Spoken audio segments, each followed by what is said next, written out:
नमस्कार जोहार। चलिए जानते हैं झारखंड की ताज़ा खबरों को, लेकिन उससे पहले अगर आपने अभी तक इस चैनल को सब्सक्राइब नहीं किया तो सब्सक्राइब कर लें, जिससे कि आपको झारखंड की ताज़ा खबर रोजाना मिलती रहे। सबसे पहली खबर की बात करें तो राज्य में ट्रांसफार्मर पर लोड बढ़ा तो होने लगी है लोड शेडिंग। पावर कट से दिन में परेशानी है ही, रात में भी चैन की नींद नसीब नहीं है। राजधानी रांची में भी दिन में आसमान से आग बरस रहे और बता दें कि बिजली की आंख मिचौनी ने उपभोक्ताओं के पसीने छुड़ा दिए हैं। बिजली की खपत और लोड बढ़ने की वजह से कुछ इलाके में आपूर्ति में कटौती की गई है और इससे तेज धूप एवं गर्मी ने दिन में लोगों को परेशान तो किया, इसके साथ ही लोड शेडिंग से रात में चैन की नींद भी नसीब नहीं हो रही है। अगली खबर की बात करें तो गृह विभाग ने सीआईडी को प्रस्ताव भेजने को कहा। झारखंड में बनेगी ईओयू, भ्रष्टाचारियों की संपत्ति जब्त करने का ईओयू के पास अधिकार दिया जाएगा। भ्रष्टाचार एवं आर्थिक अपराध पर लगाम लगाने के लिए बिहार की तर्ज पर झारखंड में भी आर्थिक अपराध इकाई का गठन किया जाएगा। यह सीआईडी के अंतर्गत काम करेगी और इसका दायरा पूरा राज्य होगा। ईओयू के गठन के लिए 24 मई को गृह, कारा एवं आपदा प्रबंधन विभाग ने डीजी सीआईडी को जल्द प्रस्ताव बनाकर भेजने को कहा। आचार संहिता हटने के बाद कैबिनेट की बैठक में ईओयू के गठन के प्रस्ताव पर फैसला हो पाएगा और आर्थिक अपराध इकाई को स्पेशल पावर दिया जाएगा। ईओयू को केस के अनुसंधान के साथ ही अपराधी की संपत्ति सीज करने का भी अधिकार दिया जा सकता है और इससे अपराधों पर लगाम लगेगी, खासकर के आर्थिक अपराध पर। एक और बड़ी खबर, लोकसभा चुनाव के अंतिम चरण का चुनाव प्रचार खत्म। 6258 मतदान केंद्र पर 53 लाख वोटर 52 प्रत्याशी के भाग्य का करेंगे फैसला। बता दें कि लोकसभा चुनाव के अंतिम चरण का प्रचार थम गया है। राजमहल, दुमका और गोड्डा में मतदान होने वाला है और कुल 6258 मतदान केंद्रों पर 53 लाख वोटर 52 प्रत्याशी के भाग्य का फैसला करने वाले हैं। इस बार भी सभी बूथों की वेबकास्टिंग की जाएगी और सुबह 7 बजे से लेकर शाम 5 बजे तक वोट डाले जाएंगे। गोड्डा में सबसे अधिक मतदाता हैं और इनकी संख्या 20 लाख से भी अधिक है। दुमका में सबसे कम वोटर हैं और दुमका में वोटरों की संख्या 15 लाख है। तीनों संसदीय क्षेत्र को मिला दें तो कुल वोटर 53 लाख होते हैं। साथ ही एक और बड़ी खबर, स्वास्थ्य विभाग की जांच में गड़बड़ी, 2 सीएस पर कार्रवाई। बता दें कि मोबाइल मेडिकल यूनिट 3 साल से खराब है। राजधानी रांची में स्वास्थ्य विभाग के अधिकारी कर्मचारी ने खराब मोबाइल मेडिकल यूनिट से ग्रामीणों का इलाज दिखाकर फर्जी ढंग से 44 लाख रुपए का भुगतान ले लिया और मोबाइल मेडिकल यूनिट खराब पड़ी रही, लेकिन प्रति माह 25 दिनों तक ग्रामीणों का इलाज का बिल बनता रहा और 1.5 लाख रुपए का भुगतान भी होता रहा। हर साल करीब 14 लाख और 3 साल में 44 लाख रुपए से अधिक निकाल लिए गए और इसकी शिकायत स्वास्थ्य विभाग तक पहुंची तो जांच शुरू की गई है और पता चला कि मोबाइल मेडिकल यूनिट अनगढ़ा प्रखंड के नारायण सोसो गांव में 3 साल से खड़ी है और उसका यूज भी नहीं हो रहा। अगली खबर, राजधानी रांची में दिन भर चला पुलिस का जांच अभियान। पुलिस बाइक जांच में लगी रही। अपराधियों ने सरसों तेल लदे पिकअप को कर लिया अगवा। राजधानी में लूट, हत्या एवं छिनतई की घटनाएं बढ़ने की खबर लगातार छप रही है और वरीय पुलिस अफसरों ने समीक्षा बैठक की। सभी थानेदारों को निर्देश दिया गया है। वहीं पुलिस ने विभिन्न सड़कों पर 1500 से भी ज्यादा वाहनों की चेकिंग की है। इसके बावजूद ना तो कोई अपराधी पकड़ में आया और ना ही चूटिया एवं हिंद पीढ़ी में घर में घुसकर छिनतई करने वाले अपराधी का सुराग ढूंढ पाई है। दूसरी ओर पुलिस की सख्ती के बावजूद दोपहर में हथियार से लैस बाइक सवार अपराधियों ने चानो थाना क्षेत्र स्थित कटैया मोड़ के समीप सरसों तेल लदे पिकअप वैन को ड्राइवर सहित अगवा कर लिया। अगली खबर, झारखंड में गर्मी का तांडव, तापमान 40 डिग्री पार लगातार। लू से 14 की मौत। बता दें कि झारखंड में प्रचंड गर्मी का प्रकोप लगातार जारी है। राज्य के 18 जिले का अधिकतम तापमान 40 डिग्री से अधिक रहा और इसमें कोल्हान के 6, पलामू के 5 समेत गुमला, गिरिडीह और खूंटी के 1-1 व्यक्ति शामिल हैं। कोल्हान के सरायकेला में 4 और पश्चिम सिंहभूम और घाटशिला के गालूडी में 1-1 मौत हुई है और कुल मिलाकर 14 लोगों की मौत हुई। पलामू और गढ़वा में लगातार तीसरे दिन भीषण गर्मी का दौर भी जारी है। अगली खबर, आवास योजना को लेकर खास अपडेट, जल्द करें मकान का काम शुरू, नहीं तो वंचित रह जाएंगे अगली किस्त से। गरीब एवं आवश्यकतामंद लोगों को रहने के लिए सबसे सस्ते मकान उपलब्ध करवाने के उद्देश्य से प्रधानमंत्री आवास योजना चल रही है और इसी क्रम में राज्य सरकार की ओर से अलग अलग राज्य में प्रदेश स्तर पर आवास योजना का संचालन किया जा रहा और ऐसे में राज्य सरकार की ओर से आवास योजना के लाभार्थी को मकान का काम शुरू करने को कहा गया है। साथ ही यह भी कहा गया कि योजना के लाभार्थियों ने पहली किस्त मिलने के बाद भी आवासीय योजना के तहत मकान निर्माण का काम शुरू नहीं किया है, उन्हें दूसरी किस्त नहीं मिल पाएगी।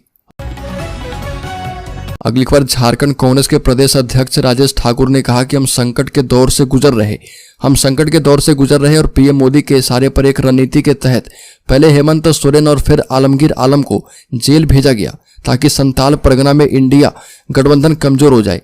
लेकिन आपके सहयोग से भाजपा नेताओं को यह संदेश पहुंच गया है कि जेल का बदला वोट से मिलेगा। यह भी कहा कि बापू को लेकर मोदी की टिप्पणी अजीब है।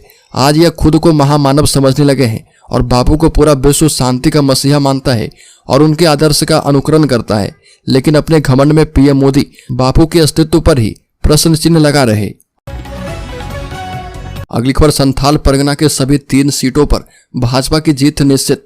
झारखंड विधानसभा में नेता प्रतिपक्ष अमर कुमार बौरी ने कहा कि लोकसभा चुनाव में इस बार एनडीए 400 से ज्यादा सीटों पर जीत हासिल करेगी और दावा किया कि झारखंड की सभी 14 सीटों पर एनडीए के उम्मीदवार जीत रहे।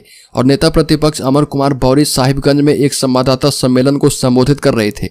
उन्होंने कहा कि राजमहल, गोड्डा और दुमका लोकसभा क्षेत्र में 1 जून को मतदान होना है और इन सभी 3 सीटों पर एनडीए उम्मीदवार जीतेंगे। यह भी कहा कि 140 करोड़ जनता के लाडले पीएम मोदी के नेतृत्व में एनडीए गठबंधन इस चुनाव में 400 से अधिक सीटों पर जीत हासिल करेगा। अगली खबर, झारखंड के सारंडा जंगल में वृद्ध महिला पर हाथी ने किया हमला, बचाने के क्रम में बुजुर्ग पति को ही मार डाला। झारखंड के पश्चिमी सिंहभूम जिले के सारंडा में हाथियों का आतंक थम नहीं रहा। अपने पति के साथ जंगल में पत्ता तोड़ने गई बुजुर्ग महिला पर हाथी ने अचानक ही हमला कर दिया। उसे बचाने के क्रम में पति पर हाथी ने हमला कर दिया और उसे मार डाला। इस दौरान किसी तरह वृद्धा की जान बची। इस हादसे के बाद ग्रामीणों में आक्रोश है। वन विभाग की टीम मुआवजे को लेकर कार्रवाई कर रही है। अगली खबर, लू से मरे चमगादड़ और खा गए ग्रामीण। अब सता रही महामारी की चिंता बता दें कि झारखंड में बढ़ती गर्मी और लू के बीच अलग अलग जिले में सैकड़ों चमगादड़ झुलसकर मर गए। चमगादड़ मरने की ज्यादा घटनाएं हजारीबाग, रांची और गढ़वा में दर्ज की गई है, जहां पर तापमान 45 डिग्री के पार है। गढ़वा के सुंडीपुर गांव में मरे हुए चमगादड़ खा लेने के बाद अब गांव वालों को महामारी की चिंता सताने लगी है। ग्रामीणों की चिंता को देखते हुए उपायुक्त के निर्देश पर गांव में स्वास्थ्य विभाग की टीम पहुंची और चमगादड़ खाने वाले 27 लोगों की जांच की गई है और सभी स्वस्थ बताए जा रहे। अगली खबर की बात करें तो रामगढ़ शहर में दिन दहाड़े महिला की हत्या, जांच में जुटी है पुलिस। बता दें कि राज्य के रामगढ़ जिले में शहर के वार्ड 5 के विद्याधर नगर में 9:30 बजे दिन दहाड़े 60 वर्षीय महिला सुशीला देवी की हत्या कर दी गई। वह अपने घर में अकेली थी और उनके पति सेवानिवृत्त रेलकर्मी अशरफी प्रसाद अपनी पुत्री के साथ खड़गपुर गए थे। घर के आसपास के लोगों से मिली जानकारी के मुताबिक घर में एक युवती समेत 4 लोग घुसे थे और मोहल्ले में सुबह से इन युवकों एवं युवती को इधर उधर घूमते एवं फोटो खींचते देखा गया था। इनकी संदिग्ध गतिविधि पर एक पड़ोसी महिला को शक भी हुआ। अगली खबर, ईडी ने कहा कि मनी लॉन्ड्रिंग का मेन चेहरा है मंत्री आलमगीर आलम। हमें कई सबूत मिले हैं। ईडी की टीम ने बताया कि अब तक की जांच के दौरान मंत्री आलमगीर आलम के खिलाफ मनी लॉन्ड्रिंग में संलिप्तता के कई सारे साक्ष्य मिले हैं। वहीं मनी लॉन्ड्रिंग के जरिए जुटाई गई संपत्ति को अपने और अपने सहयोगी के पास भी उन्होंने रखा है और इसके साथ ही सर्जित अवैध कमाई का निवेश भी मेन स्ट्रीम अर्थव्यवस्था में किया गया। प्रवर्तन निदेशालय टीम ने कोर्ट को यह भी बताया कि बाहर रहने की स्थिति में वह केस को प्रभावित कर सकते हैं, ऐसे में उन्हें न्यायिक हिरासत में भेजा जाए। अगली खबर की बात करें तो झारखंड के बोकारो में एक तालाब से 3 बच्चों के मिले 100। झारखंड के बोकारो जिले में एक तालाब से 8 से 9 साल के 3 बच्चों के 100 बरामद किए गए। पुलिस ने बताया कि जिले की सदम काला पंचायत में दोपहर को 3 बच्चे खेल रहे थे और इसी दौरान वो लापता हो गए थे। पुलिस के मुताबिक बच्चों के परिवार के सदस्य का कहना है कि बच्चे अपराह्न 2 बजे अपने अपने घरों के सामने खेल रहे थे और इन लोगों ने पुलिस से कहा कि कुछ समय बाद जब हम बच्चों को ढूंढने लगे तो तीनों ही गायब मिले। अगली खबर, राज्य के 499 खनन प्रोजेक्ट पर एनजीटी की रोक, बालू पत्थर निकाला तो होगा केस। राज्य प्रदूषण नियंत्रण परिषद को साहिबगंज में रसूखदारों को शर्तें पूरा नहीं करने पर भी खनन करने की अनुमति देना भारी पड़ गया है। परिषद की इस करतूत को नेशनल ग्रीन ट्रिब्यूनल ने गंभीरता से लेते हुए पूर्व में खनन परियोजनाओं के लिए जारी लाइसेंस पर तत्काल प्रभाव से रोक लगाने का निर्देश दिया और इसके बाद प्रदूषण बोर्ड के अध्यक्ष शशि शंकर सामंता ने रांची सहित राज्य भर में संचालित 499 खनन परियोजनाओं पर रोक लगा दी है। अगली खबर की बात करें तो टेंडर कमीशन घोटाले में ईडी ने दिखाए सबूत तो मंत्री आलमगीर आलम ने साध ली चुप्पी। होटवार जेल भेजे गए आलमगीर आलम। टेंडर कमीशन घोटाला में गिरफ्तार ग्रामीण विकास विभाग के मंत्री आलमगीर आलम से ईडी ने लगातार 14 दिन पूछताछ की है। रिमांड अवधि खत्म होने के बाद ईडी ने आलमगीर को पीएमएलए की विशेष कोर्ट में प्रस्तुत किया था और कोर्ट ने उन्हें न्यायिक हिरासत में बिरसा मुंडा केंद्रीय कारा भेज दिया है। पूछताछ में जब्त रुपए के बारे में हर बार मंत्री ने अनभिज्ञता जताई और ईडी ने उन्हें संजीव लाल के भी सामने बैठाकर पूछताछ की है। संजीव लाल ने स्वीकार किया कि वो पैसे टेंडर कमीशन के ही हैं।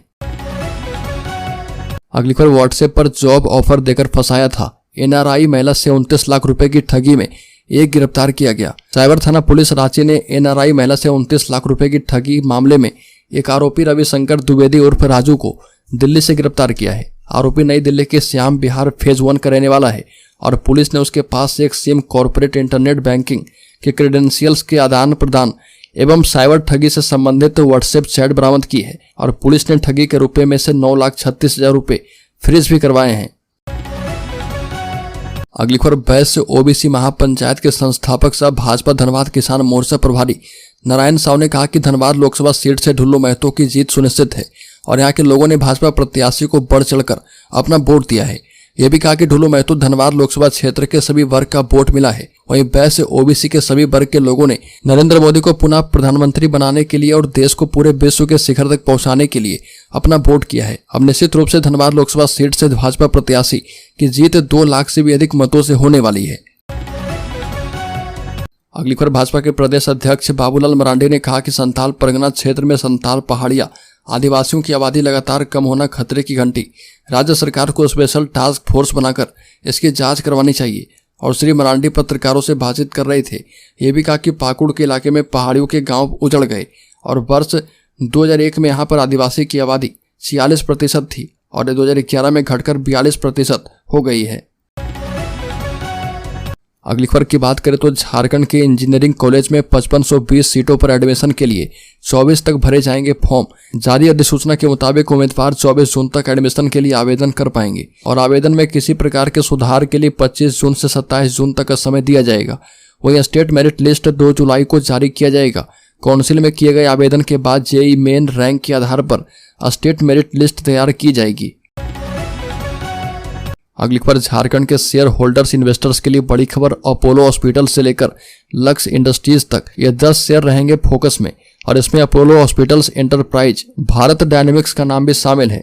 इसके साथ ही Muthoot finance, BGR energy system, Lux industries, mould tech packaging, Krishna institute of medical sciences, Hilton metal forging का नाम सबसे ऊपर चल रहा।